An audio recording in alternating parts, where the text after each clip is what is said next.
Hi, it's Chris Watkin here, and I'm joined by Darshan Sunga, who is a letting agent from London, and he's also the ARLA rep for Essex.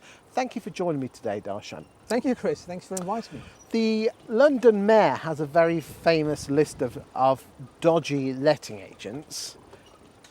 Do you think there should be a list of dodgy tenants? Talk to me.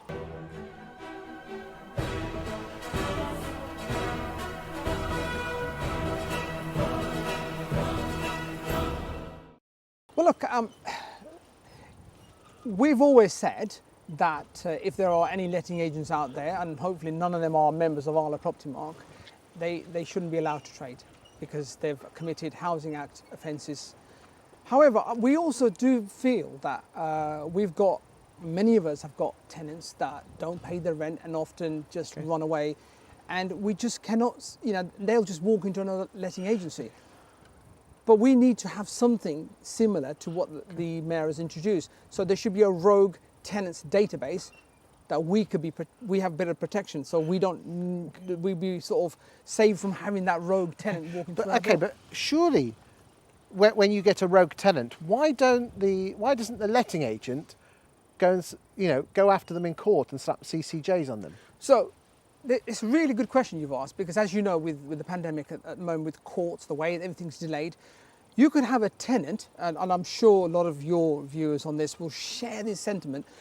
You could have a tenant that's just left the property, and for us to take him to court, it'll take 6-7 months. And by that time, they haven't got a CCJ in their name. They've just walked into another letting agency and they've just taken another property on. Okay, but it almost seems that letting agents are absolving themselves of the problem and just passing the problem on to the next mug of a landlord.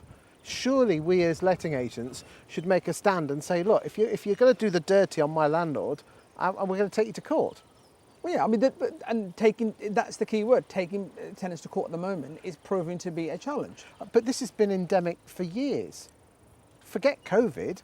But yeah, we do take people to court. Not many, though. A lot of CCJs are out there, but what I'm referring to is a database of tenants that we could have, that the local authorities can share with us, which I don't know how you'd get around the database, the GDPR. Okay, well, surely you should let a judge decide whether you're guilty or not, and having this list of dodgy tenants, let someone who is basically who we pay, which is a judge, to make that decision. Well, let's take it another angle. I know that there are a lot of cases where people like myself, letting agents, have been to a property, left by the tenant, absolute thousands of pounds worth of damage, left in a tip, okay, and they just move on to the next person. And that's what I'm saying. There should be some sort of a database that we as letting agents can share, so that we don't have to go through the same sort of nightmare, tenant from nightmare. We'll just have to agree to disagree. I think letting agents should do more of their job that they're paid to do, which is called property management, not just rent collection, and actually take these people to court. Or you can outsource it to firms. But you want a list. There you go. We'll just have to agree to disagree, my friend.